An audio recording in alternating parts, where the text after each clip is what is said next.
Hey there, maple syrup lovers. Today, I'm diving into a sticky situation that could affect your breakfast table. How could Trump's tariffs raise your maple syrup prices? Let's dive in. For nearly 30 years, Kevin Keyes and his brother-in-law Bob Chambers have run Drybrook Sugar House in Salem, New York. Nestled amid maple forests on the border of New York and Vermont, this year they had their best season yet, producing 4,000 gallons of maple syrup.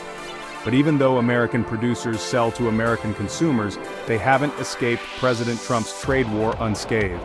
Trump placed 25% tariffs on all goods from Canada in March, partly to help domestic industries. Yet nearly all the equipment needed to produce maple syrup in the US is imported from Canada. Higher production costs could ultimately impact the price Americans pay for a bottle of maple syrup. Adam Wild, director of Cornell University's Uihlein Maple Research Forest, says that since producers operate on thin margins, the 25% tariff will likely lead to higher prices for consumers. Most of the equipment comes from Quebec, and any added tariff would increase those costs for producers. Maple farmers, who often run family businesses, agree they can't shoulder these higher costs alone. Kevin Keyes from Drybrook Sugar House explains, if something goes up 25% or even 5%, and you sell it at the same price you've been selling it at for years, that is going to dent our pockets. At Maple Land Farms, also in Salem, co-owner David Campbell is hesitant to pass higher costs onto consumers. It's tough raising prices when you're trying to offer a fair price, but they've got to make a living too. During maple season, Campbell's farm runs up to 20,000 tap lines collecting sap. They regularly need to upgrade equipment, but the tariffs could negatively impact smaller farms looking to expand, or new farmers entering the industry. America produced 5.86 million gallons of maple syrup last year, mainly in New York and Vermont. But that's not enough to meet American demand.